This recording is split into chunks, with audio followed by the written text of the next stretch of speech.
remembering Shmuel Safrai, of blessed memory.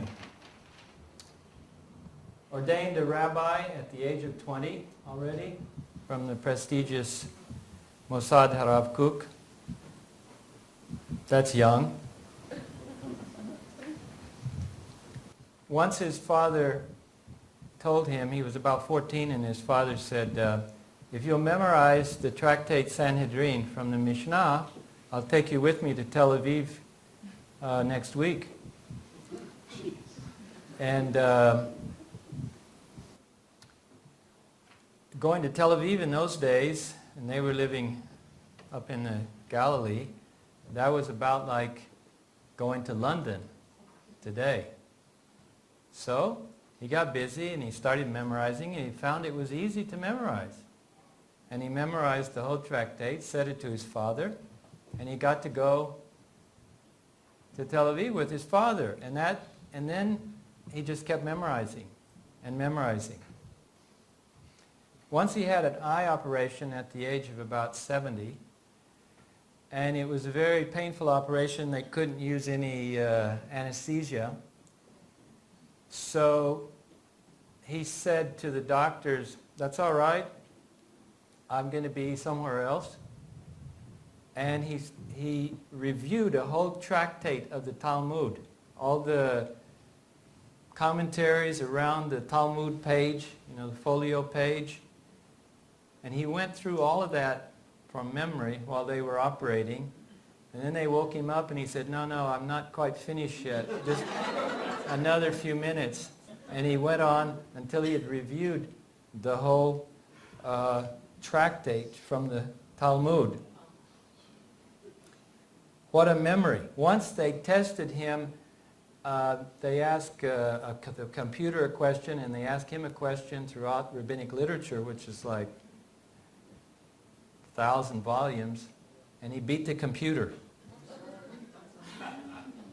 You could call him up on the telephone and say something like, does poor in spirit ever appear anywhere in rabbinic literature? And there would be a long pause, and you could hear the wheels turning and clicking, and he said, nope, that doesn't appear anywhere in rabbinic literature. What a resource he was for us. I edited a lot of articles for him in the last years of his life that were published in Jerusalem Perspective. And once I told him, Jerusalem Perspective magazine is appearing now every 2 months, and I'd like for you to write a series of short articles on Jesus and illustrated from his life, his teaching, illustrated from rabbinic literature. So in the next week or two, I went back to him, and he handed me 6 articles. I said, wait a minute. I just asked you for one article. He said, well, I don't like to have things piled up on my desk. I just wrote all 6 of them for a whole year, and then I won't have to do anything for a whole year. What a work ethic. I never could get over it. But most of all, I remember him for like so many professors that put up with me at the Hebrew University. I remember him for his kindness and his patience. I asked him a lot of dumb questions. And he never said to me, well, I wrote an article about that, and you should have read this article, and you should know what I've written. He never said that. Patiently, he never embarrassed me. He patiently explained to me and talked about it. And he was so kind. He was the kindest man that I ever knew.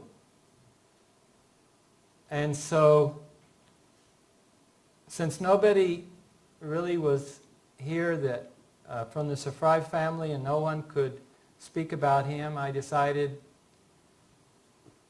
it was left up to me to say a few words about Professor Rabbi Shmuel Safrai, who was such a resource for Flusser and Lindsay as well.